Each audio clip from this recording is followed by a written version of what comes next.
Hi friends, my name is Dr. Savita and I'm going to talk to you about stress and more importantly stress in correlation with cardiac situations. All of us have a body that hopefully works well.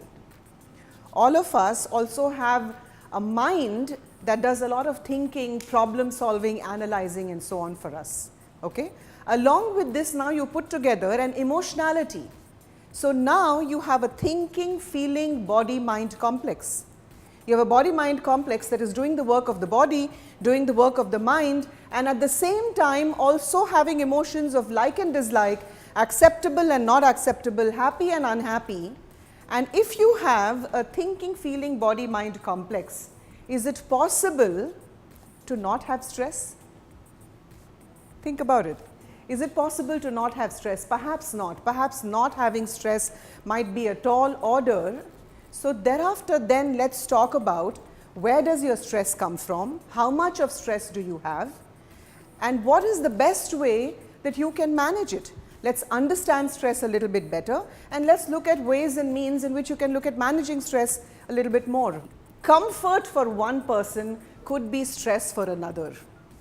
And I might think that this situation is causing me comfort and happiness, but I need to understand that that could be a cause of stress for another person. So what is stress for me may not be stress for other people, but if it is stress for me, then it is relevant to me and I definitely need to look at it, forget about whether it is causing stress to other people or not. So different people, different strokes, different stresses for everyone. Let's talk about the mind, let's talk about the emotions, let's talk about the body separately and therefore understand the impact of stress.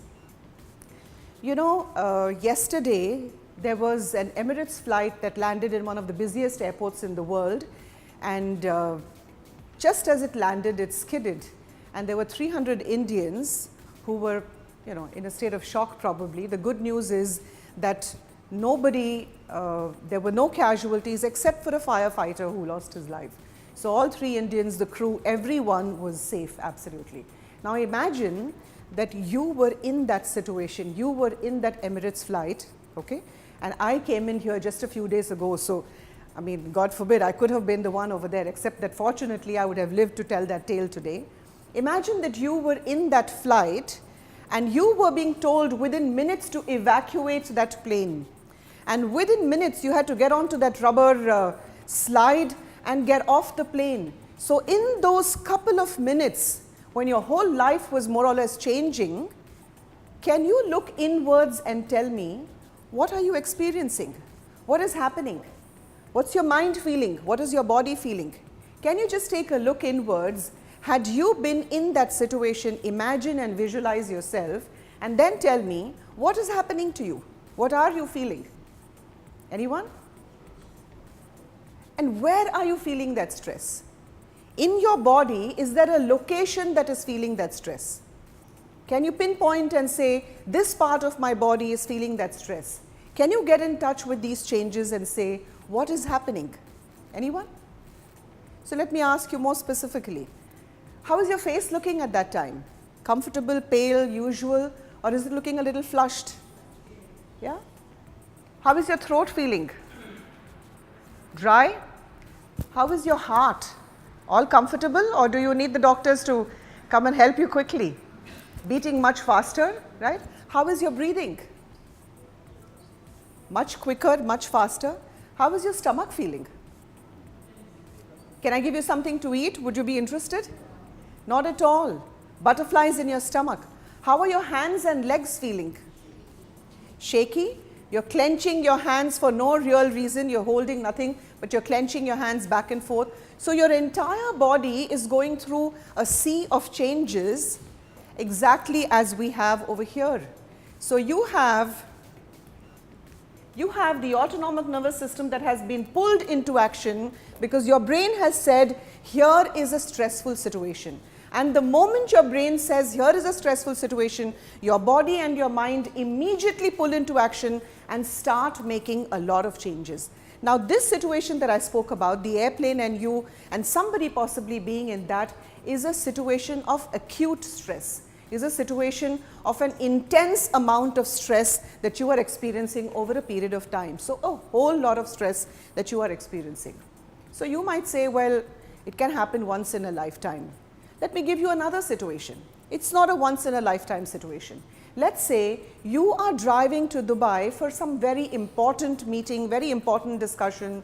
You're sitting in a car, you want to reach your destination, you have a little time left, okay? Maybe 15 minutes left, but your destination is another 20-25 minutes away, and you find that you're stuck in a jam, and it seems like it's going to take quite a while before that jam clears up. Are you making similar changes while you're sitting and stuck in that traffic jam? Is your stomach feeling uncomfortable? Is your heart beating a little faster? Is your breathing a little bit out of control? Are you clenching that steering wheel with no hope of going any faster in that traffic jam? The changes that you are making and your body is making are the same that are mentioned over here on the left side. But this is not an acute, intense form of stress. This is kind of a day-to-day situation that is causing you stress, except it is a little more than a day-to-day situation. Okay? So, these are stressful situations, and this is the manner in which your body responds when it comes to a stressful situation. All of these changes that are mentioned in red and black over here is what happens when you are in a stressful situation. When the stress is gone, the changes are reversed and you come to the opposite. All of these are governed by the autonomic nervous system. So, why then has nature given us changes which makes life difficult for us? Because these changes are happening from the time of our ancestors, and our ancestors had only one kind of threat in front of them, and that was an enemy standing at their cave door for which they had to either fight or fly away from that situation. So, they either had to attack the enemy, or the enemy was too big, and so therefore they had to run away from the enemy. So, it was only a fight-flight response that our ancestors had. But the good thing is that when these changes were being made, there was adrenaline that was being pumped into your bloodstream, there were neurochemicals that were being pumped into your bloodstream, and my ancestor, the cave dweller, either ran or attacked, but he made a physical response. So, when he made a physical response, he actually used these hormones and used these neurochemicals. Now, cut to today, cut to your and my life. We make these changes, the same adrenaline is secreted into your bloodstream, the same neurochemicals are secreted into your bloodstream, but what is our response? Do we get up? Is there any physical activity? No. You continue to sit in a chair hoping that you will start calming down quickly. What happens to that adrenaline? It stays there. Unless and until you perform some physical activity, it stays there. It gives you all of this extra energy because there's glucose in your blood, there's extra oxygen in your blood, there are extra hormones in your blood and so on. So, it gives you this hyper feeling, but nothing that you're doing about this hyper feeling. And therefore, you're clenching your fists all the time, you're tapping your foot all the time, you're feeling impatient often enough, and you're also moving to a state of hostility often enough. So, these changes make the simple slide then a cardiac prone change that is happening in you. The more hostile, the more impatient you become, the more cardiac prone all of these changes make you. And that's the reason why you need to look at these changes and tell yourself, I need to find a way to quickly reverse all of these changes. Can you tell the heart, beat less? Can you tell your eyes, don't dilate so much? Can you tell your blood pressure, just relax, okay? Can you tell your blood glucose, no more, I have enough glucose in my blood? None of those changes are in your control. The only change that is in your control is your breathing. Your breathing is involuntary because in your sleep you breathe as well. In a heightened moment of stress when you're aware of nothing, you continue to breathe as well. But you can also choose to breathe in a calmer manner, and that is the way you can trick your brain. So, when you are in a high stress situation, you can make a habit of reversing the stress changes by simply sitting down and calming your breathing. The first step to managing your stress and therefore not allowing these gentlemen to work too much with you, the first step, friends, is control your breathing. If you control your breathing, you start becoming calmer and calmer in body and calmer in mind. What we have spoken about here is acute, intense stress. What we have also spoken about here is day-to-day stress. Both of these over a prolonged period of time, unless you have a management plan to deal with it, they will take you towards a cardiac situation, and therefore definitely you need to look at how you're going to manage that. Another way in which we are aggravating a stressful situation. Before I talk about overload, let me ask you, is stress all bad? Or is there anything good about stress? It's good too. And the doctor has said it's good, so it definitely has to be good. Friends, is there a life that you and I can lead without stress? It's probably impossible to lead a life without stress. But beyond that, something that you did in life, something that you're really proud of, an achievement that you created for yourself in life. If I ask you to take a look at that achievement, that moment when you did something brilliant, was there stress as a close partner in that achievement? There was. Any achievement that you have in life, anything that you have created in life, you will find that stress is an extremely close partner working along with you to make that achievement happen. So stress is not all bad. Stress is good, but depends on how much of stress you have, number one, and how you are looking at managing that stress. So if you have a control over these two areas, how much of stress over how long a period of time, number one, and number two, how am I looking at managing that stress? If you have a control over these two areas, then that is going to be a stress that is working for you. It is going to be the wind beneath your wings taking you forward towards a wonderful journey. So understand, stress is not bad. How you look at it, how you deal with it is bad. If I ask you what is the source of your stress, where is your stress coming from, then most of you will say, my work is a cause of my stress, you know. It could be my peers, my colleagues, my boss. My work is a cause of my stress. Some of you will be open enough to say, my home and my relationships are a cause of my stress. My spouse, my lack of living with me, not living with me, you know, the happiness, the lack of happiness, etc., etc. So some of you will say, home is a cause of my stress. Some of you might even say, my friends and the people I live with, or my neighbors, or my community, and so on and so forth. Very few will say, my personality and me, the person, may be a cause of my stress. So in the next slide, we'll talk a little bit more about you, the person, and your personality, and how that is a cause of your stress. We'll talk a little bit about that in the next slide. However, what I would like to say is, with all of these sources of stress, if there is stress, but there is good utilization of that stress, good management of that stress, then the resultant feeling that you have is a state of mental and physical alertness, but also a feeling of pride and joy, a feeling of challenge. So good stress is a feeling of good challenge. Life is worth living. You look forward to waking up the next day and getting on with a slightly stressful day even, because there is a feeling of challenge in your life. That is good stress. It's working for you. Without that, every one of us would have no motivation in life at all. However, if any of these areas, any one of these areas becomes too much at one time, then you have acute stress. If all of these areas come together and stay with you over a period of time, then you have an overload of stress. Now, if I show you a candle and I say the lights have gone off, let's light this candle and we can create light in this room. So that is a good utilization of this candle. This candle is feeling well utilized, it's feeling good. The job for which this candle was created is being put to that use. However, we decide, no, we want more light, but we have only one candle, and I now light that candle on both ends. The candle will burn out in half the amount of time, because now this candle is under an overload. So this candle will be exhausted in half the amount of time, and that is what a human life is like as well.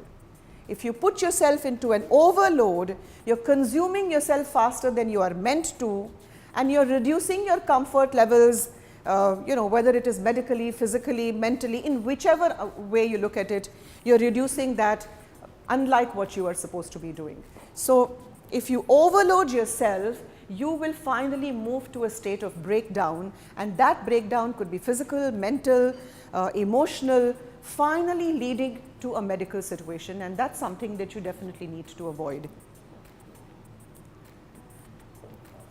So we speak about personality and stress, and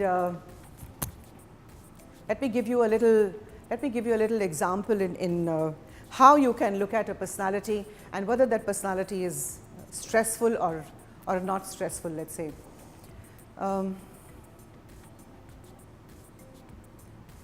Here is this oyster. Every one of us will have seen an oyster. So here is this oyster that lives on the sea floor, that has a hard shell body and a soft tissue body inside. Okay, it's got soft membrane inside, and an oyster has to keep opening its hard shell body in order to take in nutrients. However, every time it opens its hard shell body to take in nutrients, it also takes in a few particles of sand. And what do those particles do? They lodge themselves in the soft membranous tissue body of the oyster and start irritating this oyster. So this oyster opens its hard shell body, takes in nutrients, but now looks at life as one big frustrating, irritating life. What is this kind of life that nature has given to me? I have all these irritating grains of sand lodged in my soft tissue body, and I have so much of irritation in my life. And so this oyster spends the rest of its life in frustration and irritation, throwing his hands up at nature and how unlucky he is, because of the life nature has given to it. Comes along another oyster, and this oyster also gets particles of sand lodged inside, and this oyster sits down and says, this is my life. For the rest of my life, I will have no choice but to have these particles of sand come in, because I have to open my hard tissue, hard body to take in nutrients. What do I do? How do I manage this situation? And what the second oyster then does is, it starts secreting a sticky substance to go and coat the irritating grain of sand to reduce the irritation it is causing to the oyster. And with every passing day, the oyster secretes a little more substance and a little more substance, till finally what the second oyster has produced is a beautiful pearl. Now the story for the first oyster and the second oyster is exactly the same. Both of them have irritation in their lives. One spends the rest of his life in irritation and frustration, throwing his hands up in the air, and the second produces a thing of beauty. The common factor, friends, is they both have stress. Without stress, there is no pearl. Without stress, there is no frustration either. Now you have to make this choice, which way you are going to take your life.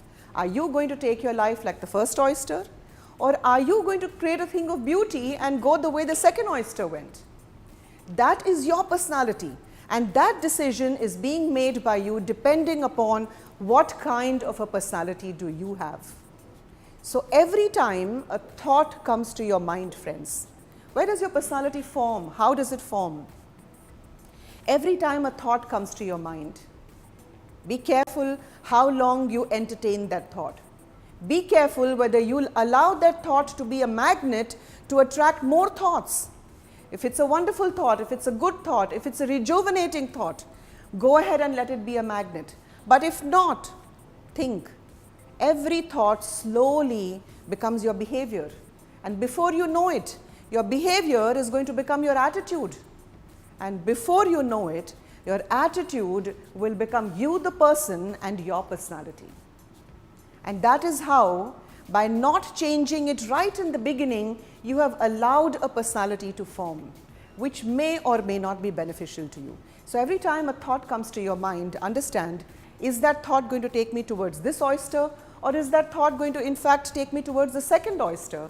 That is a choice you make, and therefore you allow your personality to go in the direction that is going to be beneficial for you, body as well as mind. So having spoken about personality, now let me ask you, what kind of a personality do you have? I will ask you a couple of questions, and let's see if that fits you. Okay? How many of us over here are very particular about order and organization? So if I have left a few things in a particular way in my office, my pencil here, my pen here, my telephone here, etc., etc., I would like that they are in exactly the same place. I don't want them changed, shifted, so on and so forth. How many of us are very particular about our things, meticulous and particular about our things, okay? How many of us, when we create a system, because many of us are in positions where we have created a system, we want our colleagues to follow that system.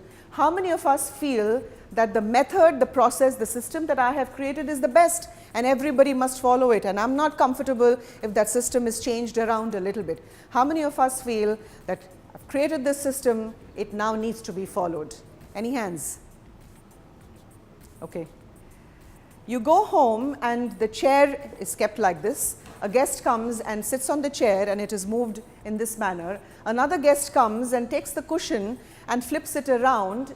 You're waiting for your guest to leave. Soon as the guest leaves, the chairs go back exactly into the same place. The cushion is tweaked in exactly the same manner.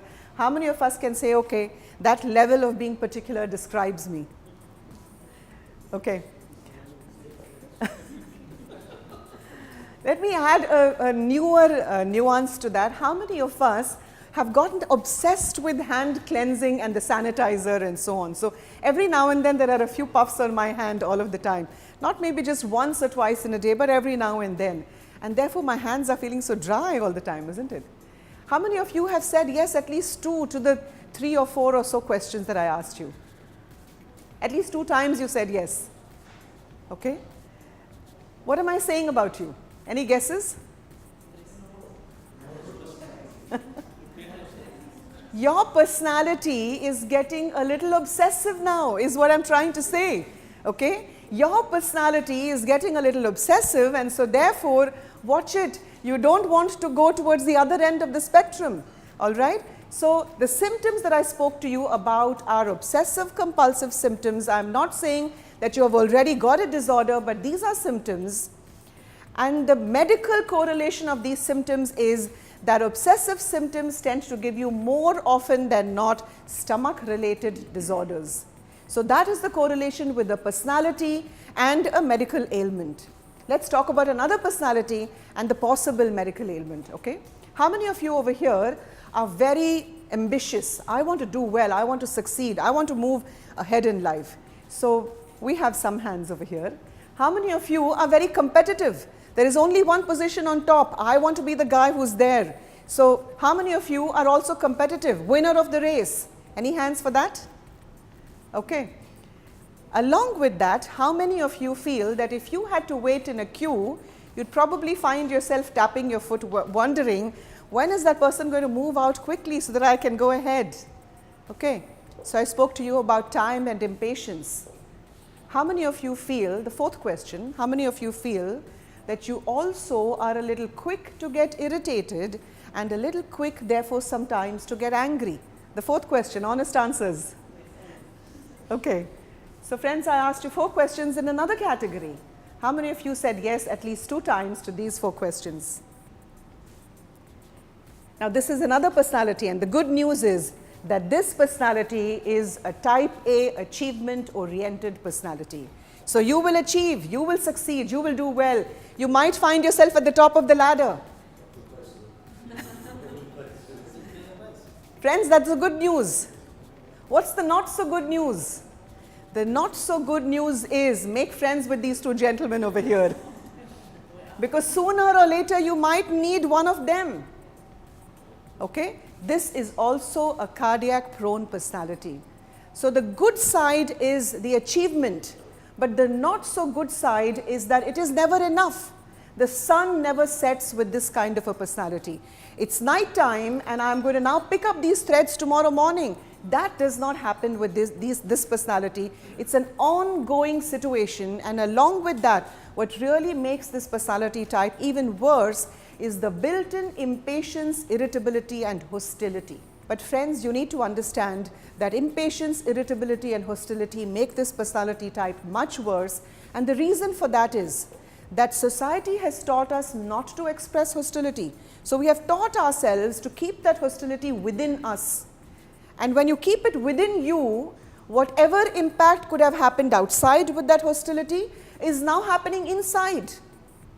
So that same hostility is destroying you internally the way it would have destroyed something externally, and therefore this is going to make you more and more cardiac prone. Sleep is nature's form of relaxation and meditation.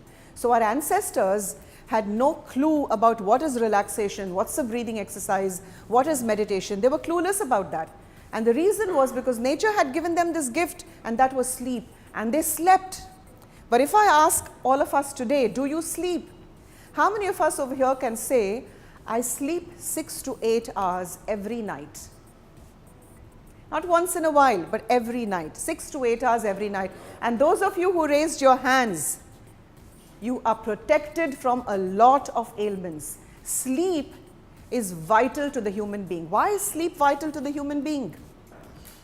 Because when you sleep, you have stages of sleep, okay? As soon as you sleep, you crash into deep sleep. And then you come into shallow sleep, and then deep sleep and shallow sleep again. And I think you asked me a question yesterday about this, right? So these cycles need to be 6+. And if you have 6+ of these cycles, then in your shallow sleep, you dream and there is psychological repair. And in your deep sleep, your body goes into a near non-functional state. All your biorhythms start slowing down. Your skin temperature goes down, your energy levels go down, your blood pressure goes down, your heart rate goes down, everything starts slowing down, so that the energy is all diverted to what? To healing of the body. So repair and healing of the body happens in deep sleep.